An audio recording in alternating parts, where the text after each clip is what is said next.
Programa Coma Bem, hoje numa edição extraordinária. Por quê? Gente, nós temos uma visita muito especial.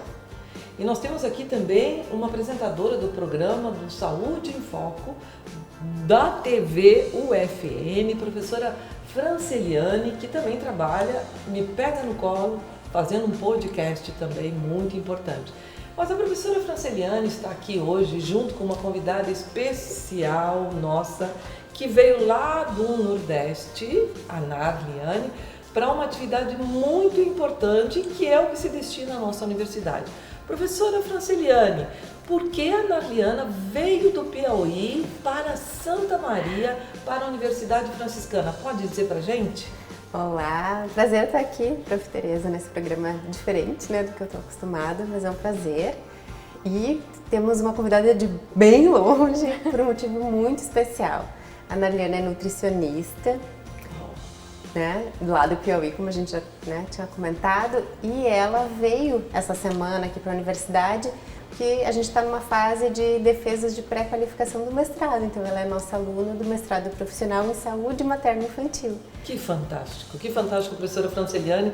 Narliana, seja muito bem-vinda ao estado do Rio Grande do Sul, a Santa Maria, e em especial à Universidade Franciscana. E, professora Franceliane, que espetáculo a gente poder ter essa visão de todo o Brasil e trazer para a Universidade Franciscana essa riqueza, porque a Narliana, como nutricionista, ela traz alguma cultura do seu estado. É claro que ela vai trabalhar dentro do mestrado materno-infantil, que é essencial para esse conhecimento. Eu gostaria de saber, professora Franceliane, qual o tema da pesquisa dela e se ela pode falar um pouquinho. Narliana, pode falar para a gente? Posso sim.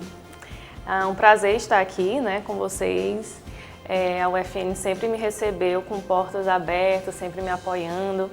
E nosso tema, né, para o estudo foi a amamentação, que é onde eu também trabalho, né, nessa área da nutrição, em amamentação. Então a gente vai pesquisar o uso de álcool, drogas e outros medicamentos para aquelas mães que amamentam. Qual é a cidade que você trabalha, Narliana? Parnaíba. Parnaíba. Gente, a gente sabe que Parnaíba é o delta do Parnaíba e é uma natureza maravilhosa, divina. Inclusive, a Narliana estava me mostrando um documentário do Globo Repórter. Foi a última reportagem. Dia 24 de março desse ano. Se vocês tiverem oportunidade, vejam lá, porque vale a pena. É uma natureza extremamente exuberante, tem mais de 70 ilhas. Como é trabalhar numa região tão linda assim e trabalhar com essa população tão especial e tão necessitada, Narliana? É uma cidade muito bela, né, com praias, ilhas, maior delta das Américas também. Tem muitos passeios, né, e também tem muita gente nessas ilhas que é bem necessitada, né? A gente tem a Ilha das Canárias, que já fica do outro lado, que é Araiós, no Maranhão. E também a gente tem o povoado já em Parnaíba, né, que são essas praias de Luiz Correia, Barra Grande, Coqueiro e Cajueiro da Praia.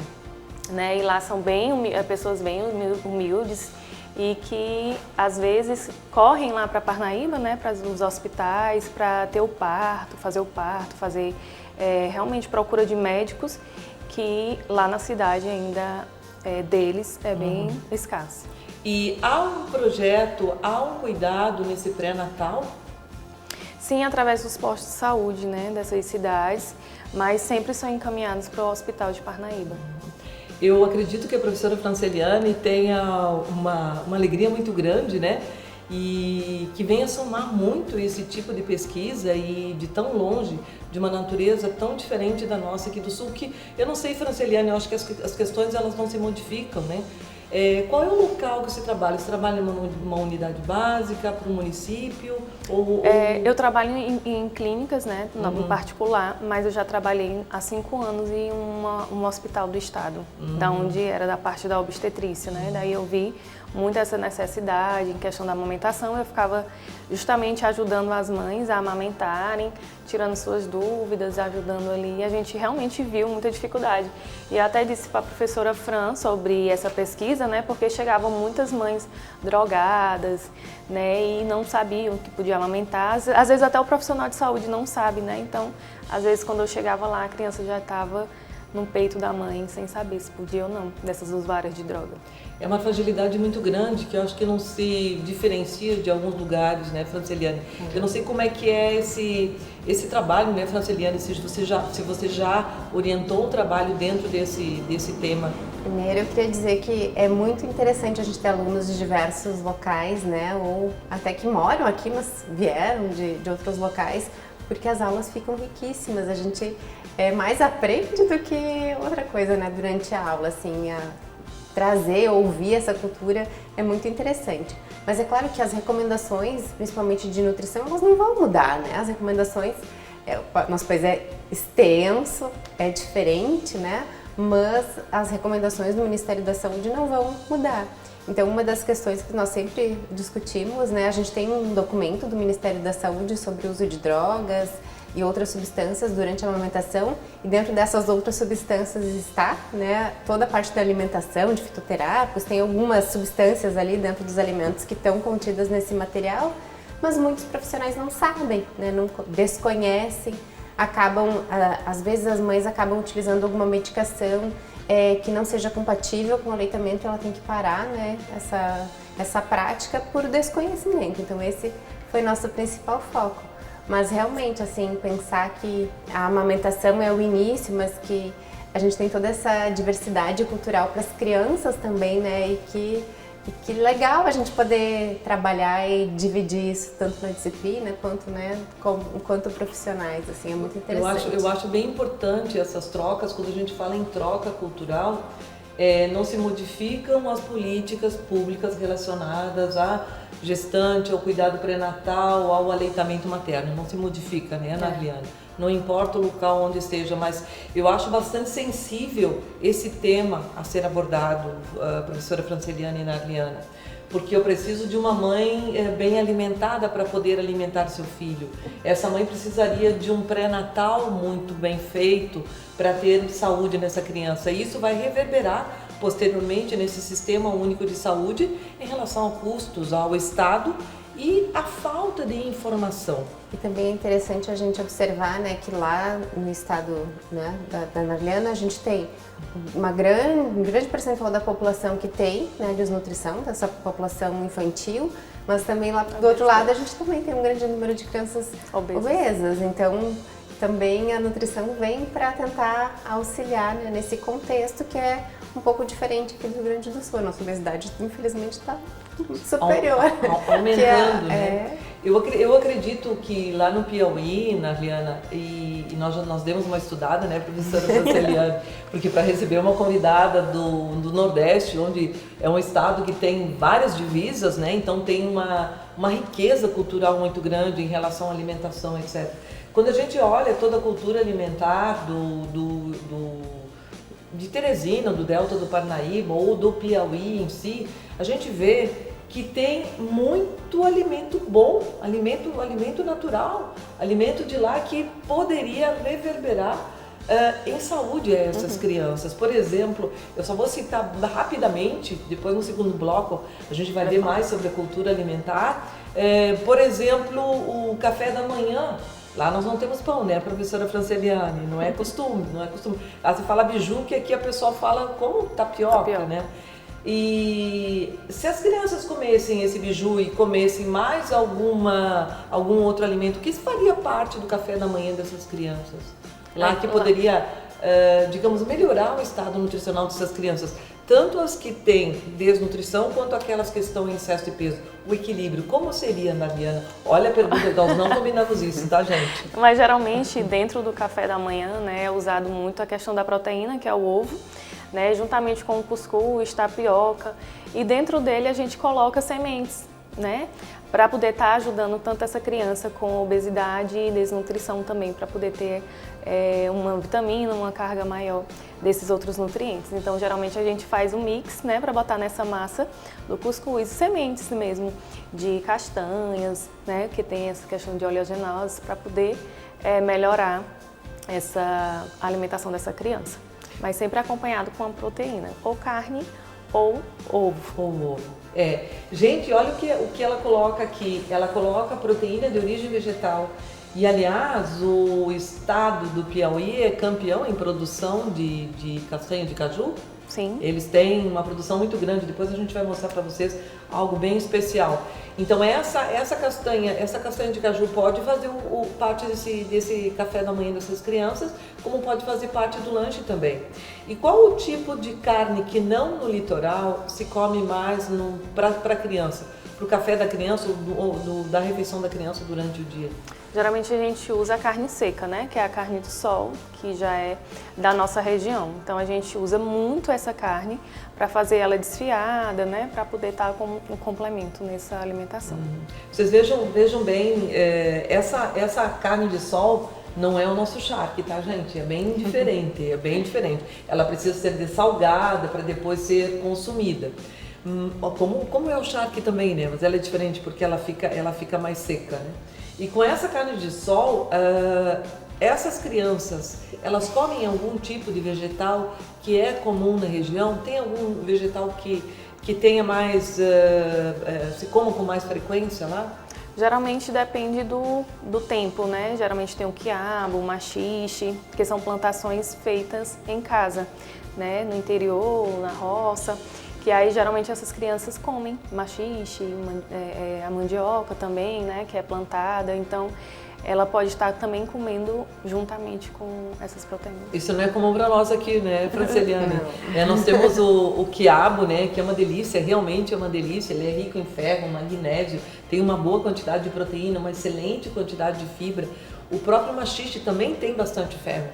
Por ser uma planta também tem. Ele tem um gosto diferenciado, para nós não é comum comer aqui. Mas esses dias encontrei uma amiga que ama maxixe. Onde é que eu encontro maxixe? Eu disse, você terá que ir para o Nordeste ou buscar em outro lugar. Então, o que é importante, Narliana, dentro da alimentação, o que serve para a criança também é a mesma alimentação do adulto. Isso. Tá? A introdução do alimento para essa criança até o 6º mês, quando vai fazer a introdução, como ela é feita? Geralmente a gente não pode excluir nenhum tipo de alimento, né? A gente tem que ofertar para essa criança todos os tipos de alimento. Então sempre a gente escolhe de 1 a 2 alimentos e vai dando assim gradualmente para essa criança ir aceitando a alimentação. Fruta, quais frutas que vocês têm lá que vocês oferecem às crianças?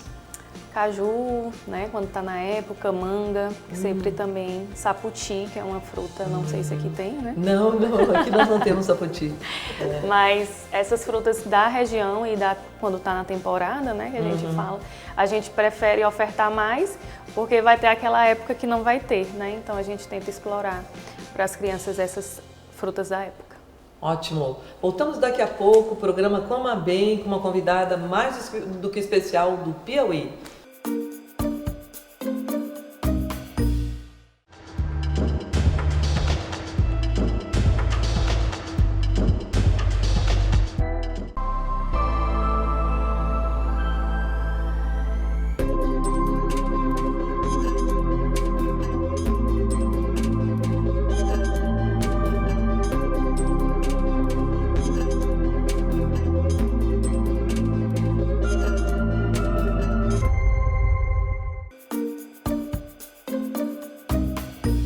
Programa Coma Bem, em uma edição mais do que extraordinária. Hoje nós estamos aqui com a Narliana do Piauí, orientanda da professora Franceliane.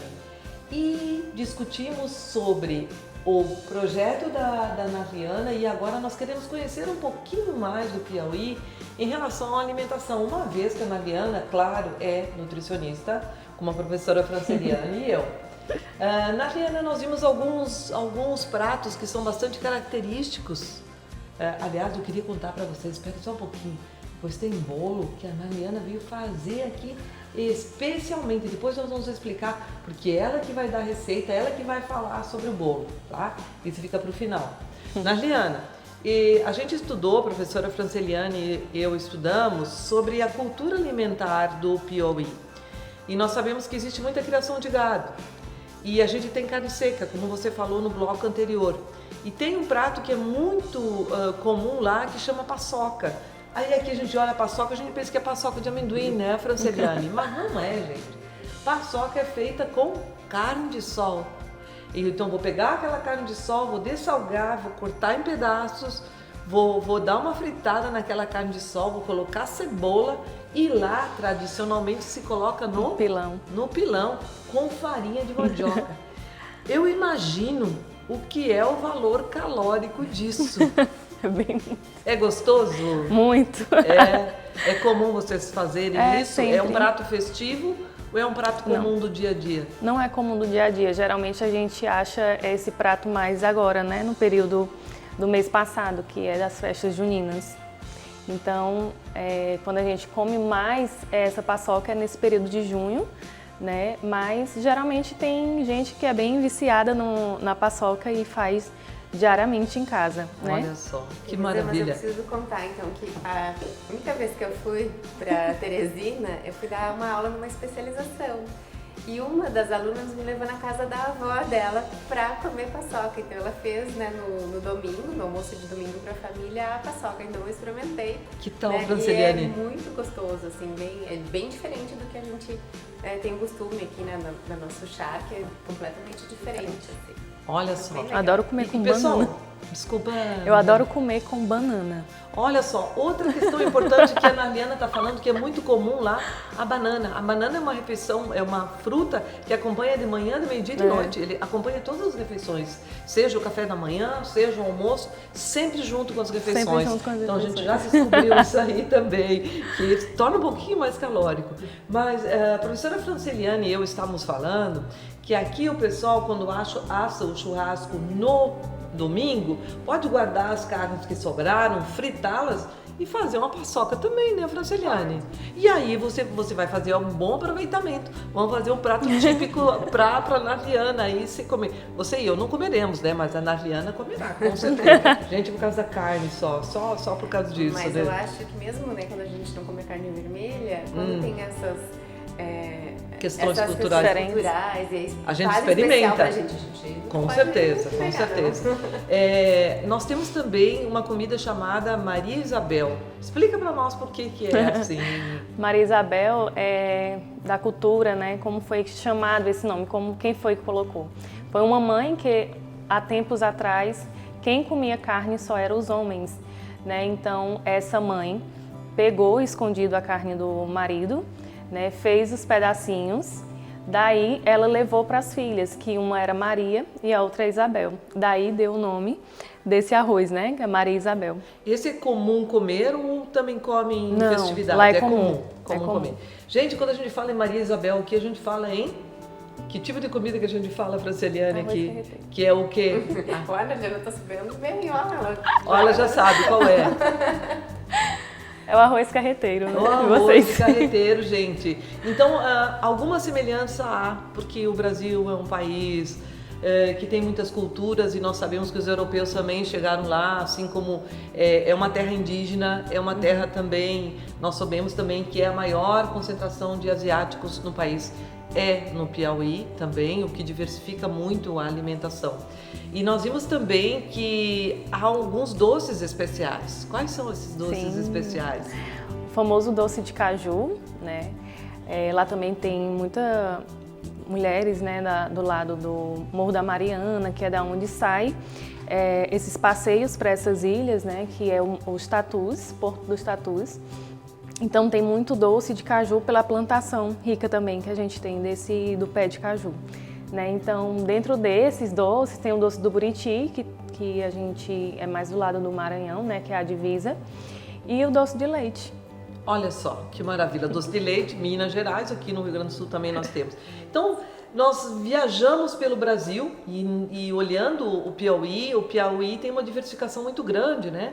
Porque ele faz divisa com o Ceará, com Pernambuco, com Maranhão, com quem mais? Tocantins. Com Tocantins. Vocês imaginem, e ainda tem 60 quilômetros de praia.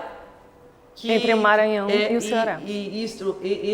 Perto do Maranhão. Sim, a praia da litoral, aí sai do Ceará para o Maranhão. Olhem só que maravilha. Mas nós temos uma surpresa aqui. Ela falou em doce de caju, minha gente. Eu gostaria que a professora Franceliane mostrasse o que a Narliana trouxe para nós. Aliás, nós vamos degustar, né, professora Franceliane? E tem gente de olho ali atrás das câmeras também, né? Acho que mudamos só o Bebeto não está aqui, mas a Franceliane já vai comer, gente. Prestem atenção. Experimenta aí, Franceliane. Vamos deixar a Franceliane comer esse doce aí. Gente, caju, nós estamos falando do doce de caju, mas nós temos uma bebida que é culturalmente uma bebida nacional. Foi instituída nacionalmente como cultura. Sim. Que bebida é essa, Narliana? A cajuína. Cajuína. Qual é a graduação alcoólica dessa cajuína? Ela é zero álcool. É zero álcool? É somente um suco, então? Isso. Ai, Francine, eu achei que era alguma coisa que tinha álcool, gente. Não tem. Eu já ia querer essa cajuína. Vocês imaginem a quantidade de vitamina C que eu tenho dentro dessa cajuína, gente. É um espetáculo. Você vê que esse doce de caju é uma delícia, porque tem a castanha e o doce. Tem. Essa parte, pode me alcançar aqui, Ana Liana, isto. Pessoal, olha o que ela trouxe pra gente, tá? Castanha de caju. Castanha de caju tem todos esses compostos, os ácidos graxos essenciais que para as crianças também são muito importantes, né? E tem bastante proteína também. Tem um pouco mais de gordura saturada que as outras oleaginosas, né? Você costuma comer isso, Narliana? Sim, caju, diariamente? Geralmente, quem gosta de fazer em casa, né, torrar ela. Geralmente quando é época do caju, que é agora de agosto para setembro, quem tem pé em casa, né, só tira, usa o caju e deixa a castanha para quando acumular, já torrar ela para quebrar e comer na hora. Tosta no forno? É numa chapa. No chapa, faz o fogo, joga a chapa, na hora, esquenta essa chapa, na hora a gente joga o caju. E aí com esse leite provoca a explosão dela, né? Ela assa, ela torra. E aí daí a gente pega, abre e retira a castanha. Olha, é bastante trabalhoso. Mas eu queria mostrar um pozinho que ela trouxe também, um pozinho branco, que não é maisena. A professora Franceliane disse que era maisena, mas não é maisena. Dê uma olhadinha aqui. Tem a mesma consistência do que a maisena tem. Pessoal, só vou pegar aqui para vocês verem. Olha só, tem a mesma consistência que a maisena ou que um polvilho, certo? Mas nós tivemos, gente, a alegria. Vamos ter alegria, né, Vicente, Vini e professora Franceliane? A Narliana fez um bolo para nós, que é um bolo muito tradicional lá do Piauí. Como chama esse bolo e como faz esse bolo, Narliana? É o bolo de goma, né, que acompanha aí o café da tarde de muitos piauienses. Então esse bolo, ele é bem prático de fazer, gente. É a fécula de mandioca, né, que é a goma. Ovos, né? 4 ovos. A gente vai usar o fermento para poder dar o volume, o leite e o óleo. Nossa! Ótimo para quem tem algum tipo de intolerância ao glúten. Eu pensei nisso, Franceliane. Não, acho que estava comentando também, dá para fazer com outros leites para quem também tem algum tipo de intolerância à lactose. Ótimo, e perfeito. esse é o bem tradicional, daí é que eu vim para acompanhar. Depois a gente vai ver no programa ela fazendo. Acho que sim. Vai editar lá. Depois a gente vai ver lá a Narliana fazendo. Gente, não é fake, gente, vai estar sendo feito esse bolo aqui. E aí, Tereza, ela me disse que o pessoal lá gosta muito de colocar erva doce por cima, assim, antes de assar, né? Ou então as próprias castanhas. As próprias castanhas do caju, castanha do fica Pará. parecido com um bolo de nozes nosso aqui, mas é um bolo de castanha. Olha só que maravilha. E também tem o queijo, né? Quem não tem essas intolerâncias, na massa a gente pode ralar o queijinho que fica bolo de goma com queijo. Uau, gente, que espetáculo. E que tipo de queijo que tem lá? Coalho. Queijo, nossa senhora, vocês já imaginaram, gente? Vamos ter que ir para o Piauí. Gente, lembrar, eu tô toda cheia aqui da fécula. De fécula. Gente, vamos lembrar o seguinte, tá? Que o Piauí tem características únicas, né? Ele tem o maior parque rupestre do mundo aberto, tá? Nós temos outros parques rupestres, né? em cavernas, e lá é a céu aberto, certo? Tem um pequeno também, um parque pequeno em Piracuruca, que é 7 cidades. Que também é rupestre. Sim. Olha só que maravilha, uma riqueza. Eu vou deixar aqui que a Narliana sirva bolo para nós e convide vocês a conhecerem o Piauí. Isso, deixa eu partir aqui. Pode convidar eles, Narliana. Será que for bom? Serva. Ai, Um pedacinho para a Franciliane. Pessoal, vamos deixar a Franciliane aqui experimentando esse bolo. Fofinho. E, gente, que maravilha! Eu vou deixar a palavra agora para você convidar as pessoas para visitarem o Piauí e conhecerem as maravilhas do Piauí. Tá, Piauí Mariana? vale muito a pena conhecer o litoral piauiense, né, para conhecer essa riqueza que a gente tem dentro desse delta do Parnaíba, belas praias. Folclore. Magnífico. Então, as rendeiras lá no Morro da Mariana, trabalho perfeito. Então, convido vocês para irem no Piauí, né, dar um mergulho lá nessa época de frio. E conhecerem toda a cultura alimentar de lá. Obrigada, Narliane. Obrigada, professora Franciliane. Que maravilha. Programa Coma Bem, diferenciando, trazendo culturas diferentes. Até o próximo.